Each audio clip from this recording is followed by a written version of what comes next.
오늘까지 이제 미륵사상 특강 끝을 내고요. 다음 주부터는 이제 선요하겠습니다.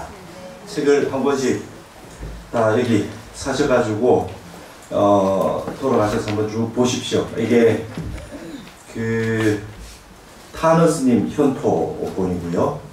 현토 직역하신 분이고, 그 뒤에 이제 주석도 다 타너스님이 달아놓은 겁니다. 그래서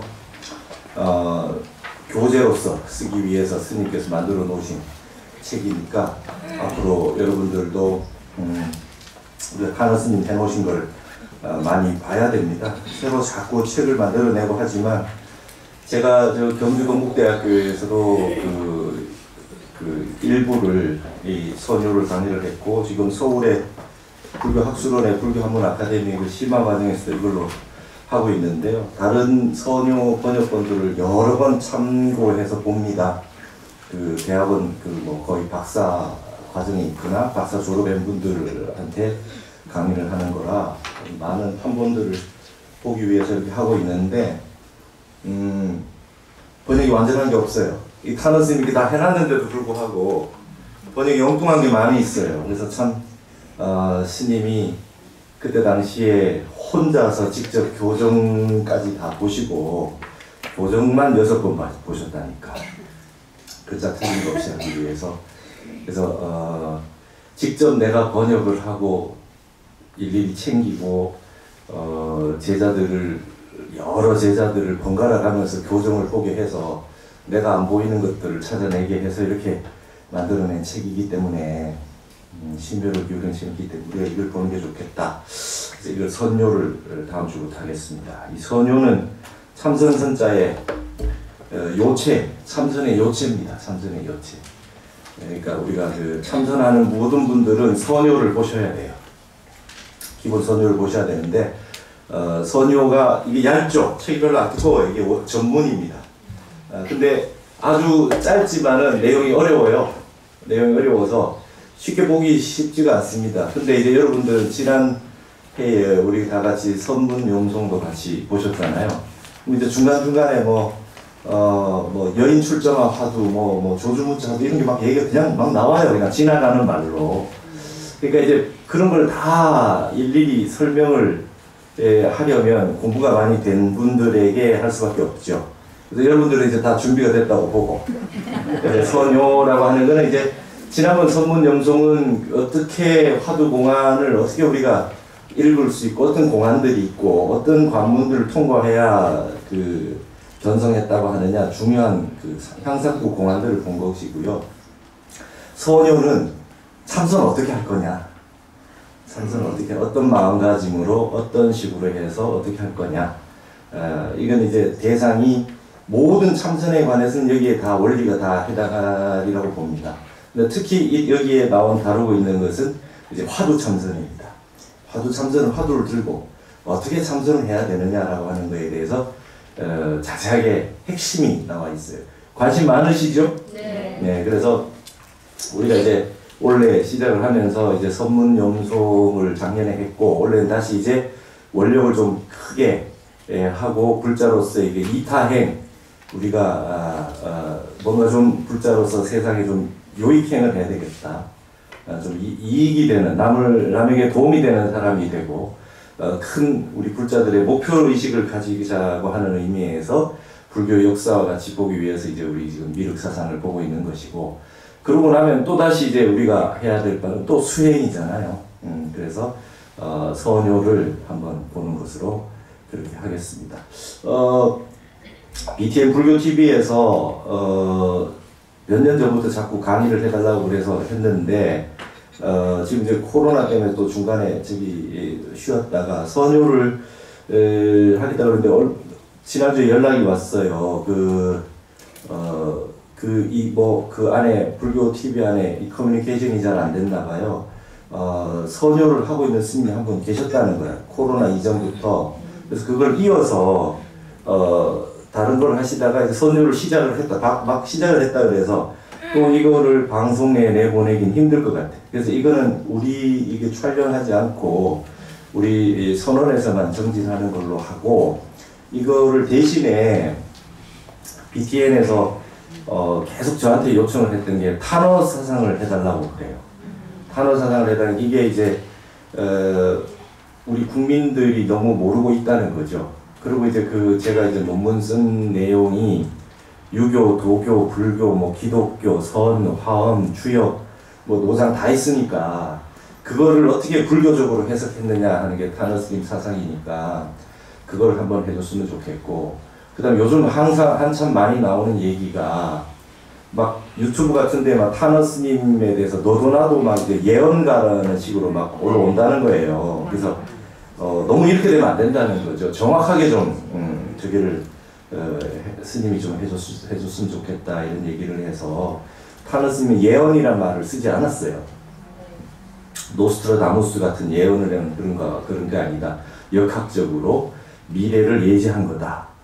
역학적으로 한 것이고 참선에 의해서 그 신통의 어떤 그 숙명통이라고 할까? 그런 어떤 예감이나 어떤 이런 그 선정 속에서 나온 것이지 단순히 그냥 예언하고 뭐 이런 바깥에 흔히 말하는 뭐 그런 그 수학이나 뭐 무속같이 그런 형태가 절대 아니거든요. 그래서 그런 부분을 좀 바로 잡기 위해서라도 좀 그걸 방송을 좀 내보냈으면 좋겠다고 막 계속 그래서 제가 그거를 하려면 그 우리 금강선언의 탄어사상 특강을 들었기 때문에 방송국 가서 따로 해야 되는데요. 그러니까 그렇게 하실 수 있냐고 이렇게 얘기를 해요. 그래서 제가 대중들한테 여쭤보겠다 그랬어요. 그러니까 이제 지난번에 2014년, 15년에 제가 탄어사상 특강했던 그 책들은 타너 스님의 그 서문 가지고 한 거죠, 그죠? 그러니까 뭐 서장, 서뇨, 뭐 화엄경, 능엄경, 기식론 이런 거 서문, 타너 스님 서문 가지고 지금 한 건데 제가 이제 아마 8월달 되면 책이 아마 2권이 나올 것 같습니다. 박사 논문을 이제 책으로 내는 거 하고 타너 스님이 직접 강의한 거를 다 받아 적어서 책을 만드는 게 아마 2개가 나올 것 같은데요. 그게 책이 나오면 이제 그걸로 한번 강의를 할까 싶습니다. 그러면 뭐냐면 타너 스님이 강의한 내용의 그 원문을 보고 그것에 대해서 타너 스님이 빨리 말씀하시고 넘어갔지만 제가 논문에서 이게 어떤 걸 의미하는 거다 이렇게 했는 거니까 자세하게 이렇게 더 할 수 있을 것 같아서 예전에 한 거를 중복되지 않게 하게 된다면 아마 여러분도 괜찮을 것 같은데 어떻습니까? 예. 그러면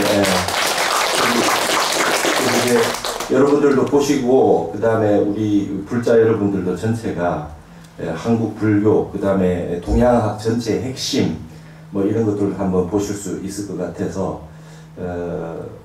그거를 한번 해서 만약에 이제 여기 장비들이 저게 된다면 지금 불교 TV 같은 데는 이런 걸 원하는 거예요.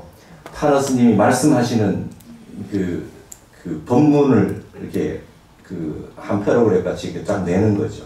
쭉 설명하시는 걸. 딱 하고 나면 그게 딱 끝나고 나면 이제 그거에 대한 설명을 제가 하는 거죠. 그것만 들어도 잘 알 수가 없으니까. 말씀이 빠르고 내용에 대한 정확한 게 알 수 없으니까 그런 식으로 하면 어떻겠느냐. 그래서 뭐 그것도 괜찮을 것 같아요. 그래서 이제 예를 들어서 뭐 화엄경의 핵심은 이거다. 스님이 이렇게 법문을 하셨다. 그러면 그것만 듣고 오면 이해를 잘 못하거든요. 그러면 제가 이제 그게 대한 설명을 제 학위 논문에서도 쭉 했으니까 그런 식으로 하게 되면 좀 더 깊이 있게 볼 수도 있고 늘 타너 스님 음성 법문도 들을 수 있고 뭐 그런 식으로 한번 기획을 해서 한번 하면 어떻겠느냐 이렇게 얘기를 해서 8월 말부터는 그렇게 한번 해볼까 싶습니다. 그 전까지 그러면 이제 6월, 7월, 8월 동안 우리는 이제 선효를 좀 보는 거죠. 그 사이에 참선을 어떻게 할 건가 이걸 이제 핵심적으로 이렇게 보는 것입니다. 그래서 저는 이제 뭐 가장 중요한 것이 참선했으면 좋겠다는 겁니다, 여러분들이. 여러분들이 참선했으면 좋겠다. 제가 지금 이제 원래 우리 노스님이 해암 큰 스님이 탄생 100주년이에요. 2013년에 그 타너 스님 탄신 100주년 했었잖아요. 지금 올해가 이제 탄신 100주년인데 이제 9월달에 행사를 할 겁니다. 그래서 지금 그 논문을 작성을 해서 하고 있는데 우리 노스님 위에 스님이 인곡 스님이시고 그 위에 스님이 용성 스님, 용성, 인국, 해암 이렇게 그 해인사에 그 계보가 내려오는데요. 그 해암 스님 위에 있는 인국 스님이라는 분, 큰 스님이 계셨는데 그분은 어떤 분이냐면 헌식을 한다고 이렇게 밥 먹고 나서 공양 마시면 헌식을 하잖아요. 그러면 새들이 어깨에 와서 앉아요. 되게 맑고 깨끗하셨대요. 그래서 효봉 스님이 조실 스님으로 해인사에 계셨는데 늘 본인이 조실이 있으면서 항상 인국 스님 법문을 하시게 하고, 그 다음에 인국 스님이 입절하셨을 때 그렇게 많이 우셨다고 해요. 효봉 스님. 그럴 정도로 아주 맑고 깨끗한 도인이 계셨어요. 그분 하시는 말씀이 본문이 딱 핵심이 하나입니다. 세상에 있는 물질로 된 보물은 보배가 하나도 없대요. 보배가 하나도 없다. 보배는 뭐가 보배냐? 보물 제1호는 화두다. 보물 제1호는 화두다. 이 화두가 하나 있는 사람하고 없는 사람하고 내 마음에 일념을 가지고 어떤 일이 생겨났을 때 일념을 가지고 공부를 해서 자기 마음을 볼 수 있느냐 없느냐, 이게 이제 이 생에 와서 내가 하나 보험을 가지고 가느냐 안 가느냐는 여기에 달려있다는 겁니다.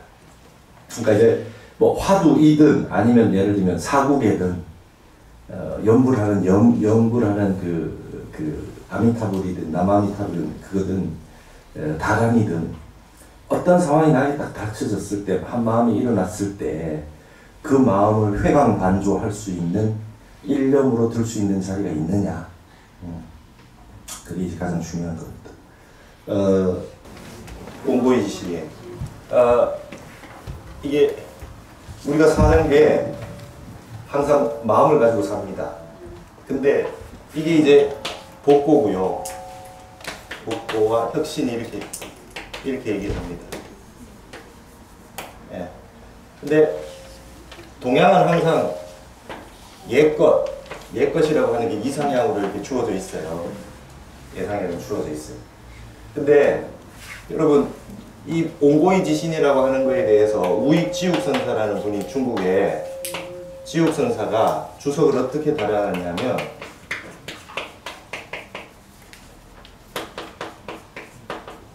막고심이요 막심어심이다 이런 말을 썼어요. 네.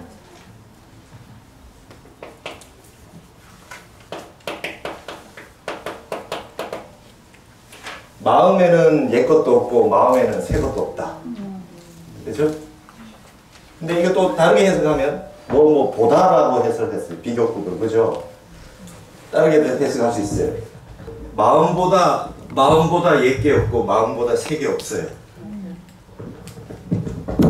여러분, 지나간 옛거에서 우리가 지금 고전을 보는 건 옛거에서 클래식을 보는 겁니다. 중요한 말씀들을.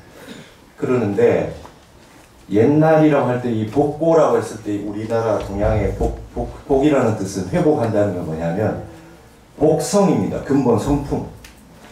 근본 자리를 회복한다는 거예요. 근본 자리를 회복하는 겁니다. 그러니까 지나간 옛 시대의 어느 한 시대를 다시 회복한다는 게 아니에요. 복고의 의미는.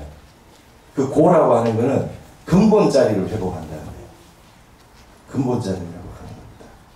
그리고 혁신의 신은 지금 내가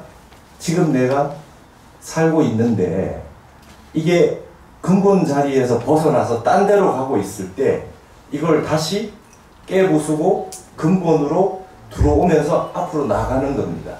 나의 그 습벽을 깨고. 그러니까 결국은 마음의 문제로 보는 거죠. 이게 유교하고 불교하고 해석이 달라지는 거죠. 여러분, 복고라 그러면 몇십 년 전 이게 복고 같지만 마음보다 옛게 없대요. 태초 이전까지 생각할 수 있는 게 마음이야. 그죠? 생각 끊어진 자리니까. 그러면은 새거로 치면 여러분 제일 빠른 게 뭡니까? 한 생각, 바로 지금 일어나는 한 생각이 제일 새 거지. 그렇죠? 그러니까 우리가 그 복고나 혁신이나 이런 게 전부 마음을 비추어서 보는 겁니다. 마음을 비추어서 보는 겁니다. 우리가 옛 경전을 보고 오늘 지금 이제 삼국유사 진표를 보고 있는데 이거 그냥 옛날에 어느 한 부분에 갇혀 있는 거를 그대로 답습하자고 보는 게 아닙니다. 이 속에 뭔가 근본에 해당한 걸 발견하기 위해서 이게 보는 겁니다. 우리가 고전을 보는 이유는. 근데 이 어떤 사상이나 어떤 그 학문이나 이런 걸 보면 그것이 최고다, 이거보다 저게 낫다, 막 이런 식으로 해서 갇힌 공간에 가둬놓기 쉬워요. 그죠? 나는 무슨 주의자다. 그죠? 이즘이다. 예를 들면. 실존주의다. 이성주의다. 나는 노장사상에 제일 맞다고 생각한다. 나는 역학사상이 맞다고 한다. 불교에서도 나는 화엄이 제일이라고 생각한다. 난 천태가 제일이라고 생각한다. 난 정토가, 연부라는 정토가 제일이라고 생각한다. 이런 식으로 하나에 갇히게 되면 진정한 복고가 아닙니다. 옹고 옛 거를 배워서 새 거를 안다고 하는데 그걸 못하는 겁니다. 네. 그렇기 때문에 옛날 어떤 사상을 가지고 고집하게 되면 반드시 뒤에 어떤 현상이 일어나냐, 자기가 혁신의 대상이 되어 있어요. 매너리즘에 빠지면. 주의자가 되면 안 돼요. 마음은 항상 변하고 있어요. 그렇죠? 그럼 지금 순간에 가장 맞는 걸 선택을 해야 돼요. 어떤 걸 선택할 거냐, 어떤 걸 선택해서 어떻게 우리가 그걸 할 거냐, 이게 이제 가장 핵심인 겁니다. 공부하는 핵심. 그래서 항상 옛것을 봐서 옛것의 사상을 완벽하게 알기 위해서 많이 읽고 외우는 데까지 가지만, 외우는 것까지 갔다가 다시 뭘로 돌아와야 하냐면은 지금에 필요한 것들, 바로 눈앞의 현실에 가장 관계된 것들로 활용을 해서 지금 문제를 해결하는, 내 마음의 문제를 해결하는 것을 쓰셔야 돼요. 그러지 않으면 그냥 옛것 좋아하는 사람이 불과하는 거예요. 젊은 사람이 봤을 때 그는 그냥 흘러간 옛 노래가 된 거예요. 그 얘기 너무 많이 들었다, 지루하다, 이렇게 얘기하는 거지. 그게 아니라 그걸 가지고 지금에 가장 맞는 걸 설명을 해주는 겁니다. 예. 지금 이 세상의 모든 게 그렇습니다. 복고는 복고에 갇혀져 있고 혁신은 혁신에 갇혀져 있습니다. 그죠? 그런 식으로 갇혀져 있고. 그러니까 내가 텍스트를 잘못 봐서 그래요. 사상은. 옹고지신이라 그러면 옛 책을 열심히 읽어가지고 혁신을 한다, 이런 개념을 생각하고 있지만, 이 마음보다 옛 게 없고 이 마음보다 새 게 없다. 내 한 생각 일어나는 마음이 잘못되는 순간 내가 바로 혁신의 대상이고 내가 옛 길을 잃은 것이다. 이렇게 얘기해요. 이 불교예요. 이래야지 이제 생생하게 살아있는 것이 된다, 이 말입니다. 그러니까 지금 여러분이, 우리가 지금 미륵 경전을 봤습니다. 처음에 우리 불상도 보고, 뭐 역사도 보고, 그 다음에 우리 미륵 성불경, 하생경, 상생경, 그죠? 미륵 삼부경을 봤어요. 그 다음에 진표율사 역사를 보고 이렇게 보고 있습니다. 근데 이거를 보고 여기에 빠지면 이쪽에 그냥 복고라고 하는 옛날에 그건 갇혀 사는 거예요. 이제 여기에서 마지막으로 이게 내 문제가 돼서 현실로 와야 돼요. 진표율사 훌륭하시네. 이걸로 끝나면 안 되는 겁니다. 그게 이제 옛 우리가 그 텍스트를 보는 살아있는 안목이 필요한 겁니다. 네. 그래서 어떻게 해야 되느냐? 이게 이제 여러분 가장 오늘 그 핵심이 되는, 마지막 여기에서 우리가 공부를 할 때 마지막 핵심이 되는 부분을, 이걸 어떻게 보느냐가 가장 중요한 부분이 된다. 그래서 여기에 왜 우리나라의 원효대사가 대단하신 분인가? 여러분 107쪽 한번 보세요. 107쪽에 보시면 맨 밑에 원효대사가 미륵경전에 대해서 주석을 달아놓은 책이 있어요. 이게 뭐냐면 밑에서 두 번째 줄요. 원효성사는 그의 미륵상생경 종요에서 매우 의미심장한 말씀을 남겼다. 미륵삼부경이 미륵상생, 미륵하생, 미륵성불의 삼부경으로 구성되어 있으나 이 경전을 읽는 데는 상품, 중품, 하품의 다름이 존재한다는 것이다. 여러분 이 미륵삼부경을 보는데요, 근기가 상품, 중품, 하품이 있답니다.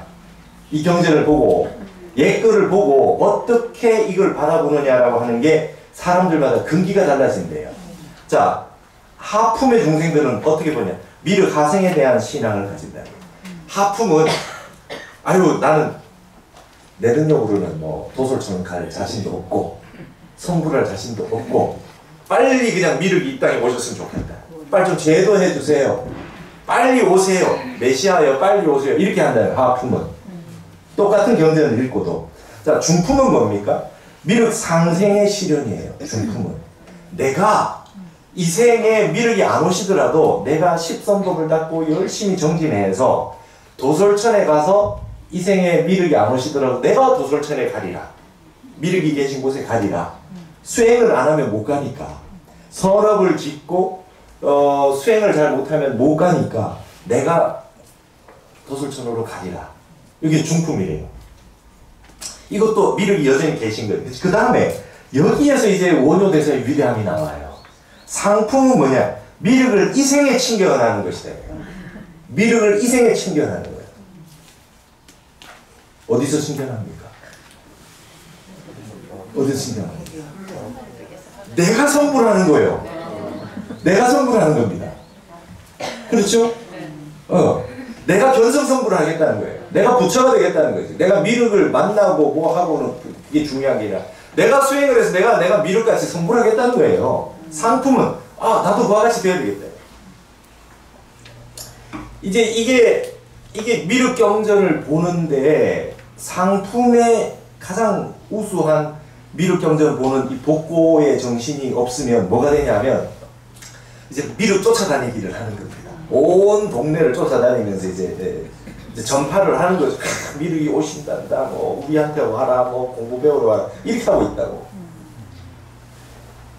내가 예수가 돼야지. 기독교로 치면 내가 십자가를 메고 내가 중생을 위해서 뭔가 희생을 하고 내가 이 세상에 바른 법을 펼치고 힘든 사람들을 도와주겠다라고 하는 그렇잖아요. 그 캐톨릭이나 기독교에서 쓰는 그 포도주의 의미, 예수님의 흘린 피의 의미를 본인이 실현하겠다라고 하는 대로 가는 것이 상품인 거죠. 그러니까 이제 여기에서 이제 우리가 진표율사가 의미가 있는 게 그런 겁니다. 진표율사가 무슨 의미가 있어요?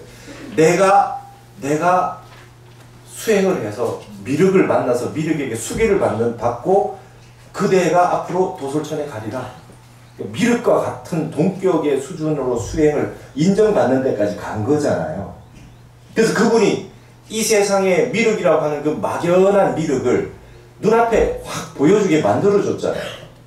그걸 보면 미륵 손가락을 보면 사람들이 발심을 안 할 수 있겠어요. 그렇게 확 당겨주잖아요. 아직까지 미륵이 하생할 시기가 안 됐어요.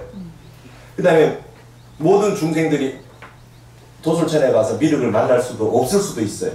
그러니까 아예 그냥 이 생에 미륵이 오시지 않았는데도 불구하고 진표율사 본인이 미륵을 친견해서 친견한 증표를 이렇게 보여줘서 이대로 하라고 했고 그 다음에 거기에 지으라고 하는 도량을 지어서 보여주는 거. 이게 상품의 미륵신앙인 거죠. 그러니까 이 진표율사의 미륵의 그 어떤 신앙의 근원이 어디 있습니까? 화엄경에 입법계품에 선제동자가 있어요. 그죠? 선제동자가 맨 마지막에 미륵을 만나는 거예요. 맞잖아요. 이게 그 화엄경이 도노 점수도 있고 도노 돈수도 있는 겁니다.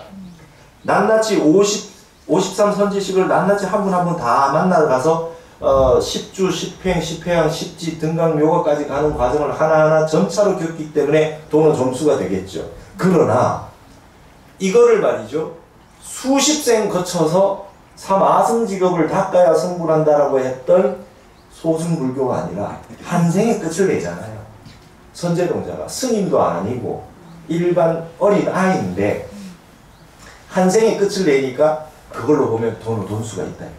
하면은 한 생에 되더라는 거예요. 그 대표적인 상징이 선제동자입니다. 그래서 여러분 우리 백이관음이 무설설하고 남순돈자가 불문문한다 뭐 이렇게 우리 그 관음도량에 많이 있잖아요. 해수관음 있는데 하얀 옷 입은 관세음보살이 무설설 설한 바 없이 설하시고 남순동자 남쪽으로 순행한 동자가 불문문 듣는 바 없이 듣는다. 진리는 말로 할 수 없는 세계잖아요. 그러니까 말하는 거 없이 설법을 하고 듣는데 듣는 바가 없이 들어요. 그게 남순동자가 남쪽으로 순행한 동자가 바로 선제동자입니다. 그러니까 우리나라의 최고의 선제동자가 진표율사죠. 그렇지 않습니까? 미륵을 직접 친견하니까. 그러니까 관세음보살은 53 선지식 만나는 중에 한복판입니다. 28번째 선지식이니까. 53분 가운데 딱 한복판이에요. 한복판. 10회양의 8번째 회양. 그러고 나서 맨 마지막에 만난 분이 미륵을 만나거든요. 그래서 이제 오늘 그 진표율사 마지막 그걸 보고 나면 이제 입법계품에 선제가 미륵 만나는 부분을 우리가 한번 볼 겁니다. 그러니까 이제 이러한 형태로 발심을 해야 되는 거예요. 그러니까 미륵 사상을 쭉 보고 나면 증산도처럼 간다든지 기독교처럼 가는 것이 아니라 아, 우리가 미륵이라는 분이 실제로 계시겠구나. 오시겠구나. 그 다음에 올라가면 도솔천에 뵙겠구나. 그게 끝나지 말고 아, 우리가 수행을 한번 해봐야 되겠다. 수행을 해서 우리가 선제동자처럼 진표율사처럼 돼가지고 이 세상에 있는 사람에게 미륵이 아직 못 오셔도 나를 통해서 미륵이라고 하는 세상이 용화정토라고 하는 것이 구현되는 모습의 한 모습을 보여주자. 그리고 많은 사람을 돕자. 제도 하는데 나서자. 포교도 하고 이렇게 하기 위한 걸로 가야 진정한 미륵 사상이라는 겁니다.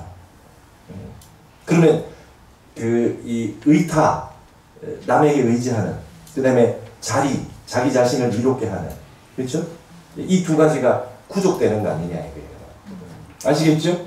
우리가 복고를 보고 있는 방법, 옛 경전을 보고 옛 조사 스님들을 공부하고 불교 사상사, 우리 한국 불교사 이런 걸 공부하는 거는 그냥 지식으로 삼기 위한 것이 아니라 고를, 옛 것을 따뜻하게 접혀가지고 지금 현재가 중요한 거예요. 현재 우리가 무엇을 하고 현재 이 상태에서 어떻게 할 거냐. 그 다음에 또 여기에서 배운 것을 내 생각과 공부를 많이 했는데 이건 그냥 내 지금 현실에 한 생각이 일어났을 때 아무 도움을 주지 못하면 이건 의미가 없다는 거예요. 내가 지금 이 순간에 한 생각이 일어났을 때 이 공부를 했으면 여기에 입각해서 이제 들어오는 생각이 있는 겁니다. 그래서 화엄이 위대한 거죠. 화엄이 위대한 겁니다. 뭐냐? 별의별 상황이 다 닥치는데도 불구하고 끊임없이 이 보리심을 꺾지 않아요. 어떤 상황이 와도 해치고 나가서 모든 걸 공부로 받아들이는 거죠. 모든 걸 공부로 받아들여가지고 이걸 이겨서 나간다는 것입니다. 근데 여러분 이게 보시면 110쪽에 밑에 쪽에 쭉 보시면 말이죠. 선지식 53 선지식에 스님만 있는 거나 큰 스님만 계시거나 불보살님만 계신 게 아니에요. 한번 보세요. 53 선지식에는 비구가 5분, 비구 스님. 비구니가 1분, 우바이가 1분, 우바이가 4분, 우바이가 우바세 우바이 아닙니까? 그냥 일반 그냥 보살입니다. 그렇죠? 장자가 9, 거사가 2, 그렇죠?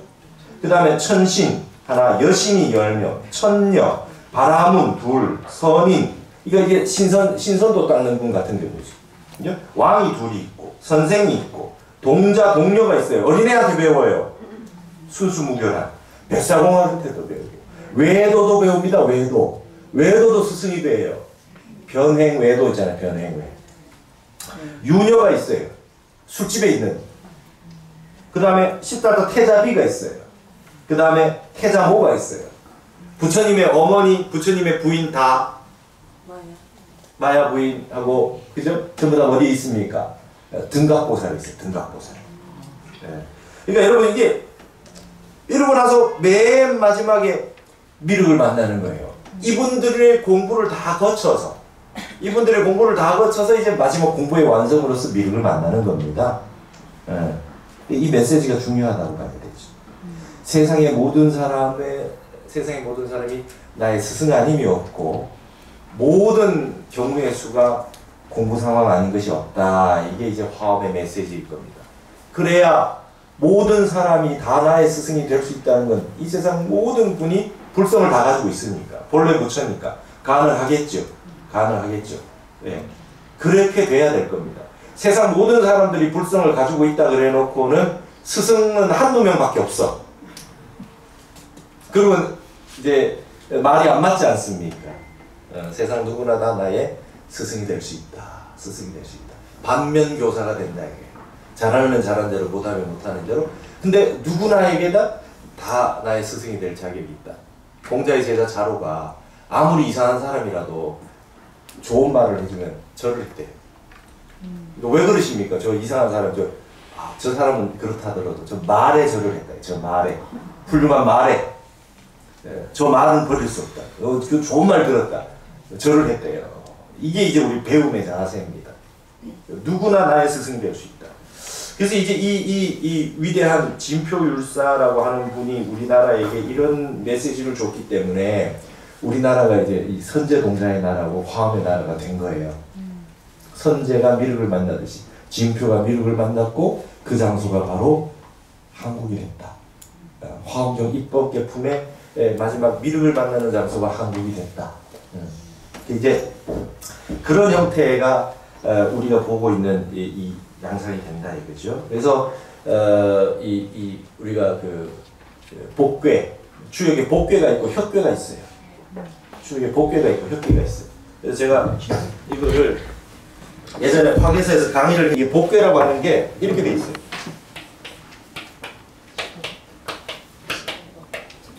이게 지뢰복괴죠, 그죠?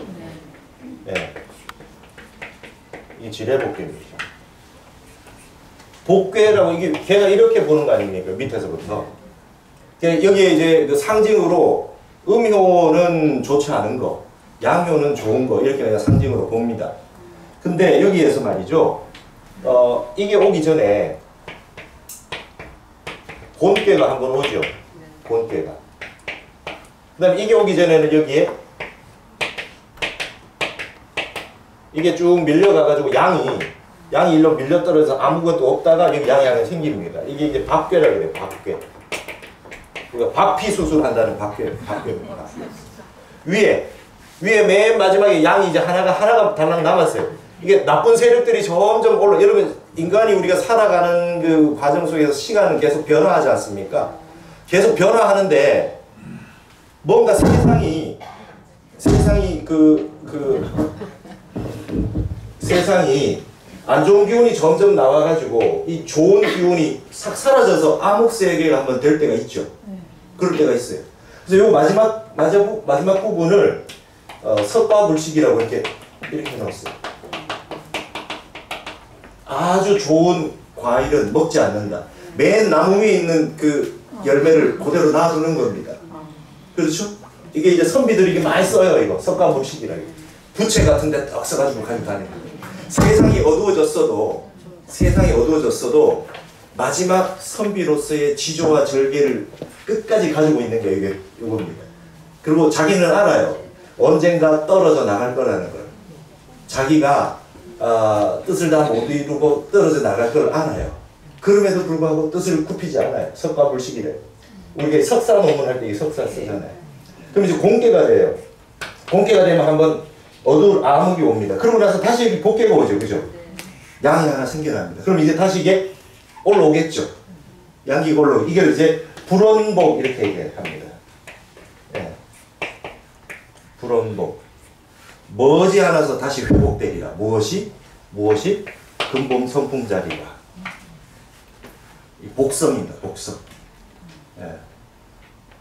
어두운 게 가고 나면 새로운 희망이 온다. 그래서 여러분 여기에 복괴가 여러분 그 편지 같은 데 쓰면 말이죠. 복월 이렇게 써요. 복월은 몇 월입니까? 음력 11월. 음이 가장 강할 때. 어둠밖에 없는데. 그죠? 어둠밖에 없을 때. 이게 이제 복월이라 그래요.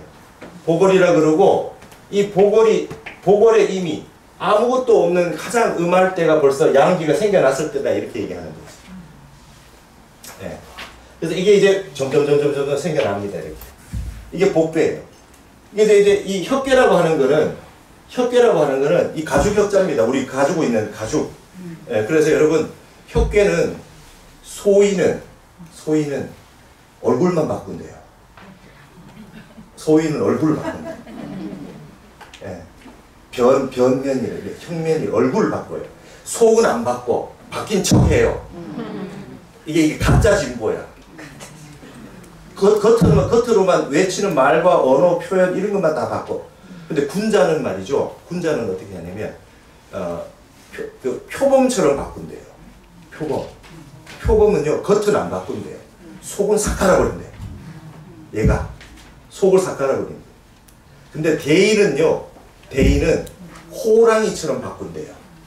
호랑이는 겉에하고 안에하고 싹 다 바꾼대요. 주요 뼈에 나옵니다. 혀뼈가. 자, 소인은 얼굴만 바꿔요. 예? 멋진 말을 하고 막 이렇게 아주 액션을 잘 취하고 말이죠. 홍보를 잘하고. 근데 이 군자는요, 겉으로 바뀐 척하고 뭐 나타내고 그런 걸 하지 않아요. 속을 바꿔요. 속을 바꿔요. 근데 진짜 혁이라고 하는 거는 말이죠, 호랭이는 말이죠, 겉과 속을 다 바꾼대요. 거주까지 싹 바꾸는 거예요. 그게 가죽 혁자습니다. 여러분 혁신하고 계신가요? 네. 그러니까 혁신의 복개와 혁이라고 하는 복기초, 옛날 그 근본 처음 자리를 회복하는 거고, 혁기구 아주 오래돼서 이제 매너리즘에 빠진 것을 이제 물리치는 겁니다. 그러면 성인 군자들은 복과 혁 어느 걸 중시할까요? 어느 걸 중시할까요? 네, 양변에 끄달리지 않습니다. 항상 옛 근본을 생각하고 있고, 내가 중간에 가다가 본질에서 벗어나서 딴 데로 좀 빠지고 있구나, 매너리즘에 빠졌구나, 그럴 때 바로 혁하는 거죠. 그러니까 복고가 옳다, 혁신이 옳다 하나에만 매달리는 순간 뭐가 돼요? 자기는 뒷세대에게 이미 구세대가 돼요. 이제 뭐 패션이나 이런 게 이게 복고 이런 얘기를 하는데, 어느 시절께 다시 유행하는 게 복고가 아닙니다. 근본 자리로 돌아가는 겁니다. 복고는 아시겠어요? 근본에 텅 비어 있는 우리 마음 근본 자리, 그리로 돌아가는 겁니다. 그 다음에 내가 이만큼 쌓아서 이만큼 해놓은 게 있어요.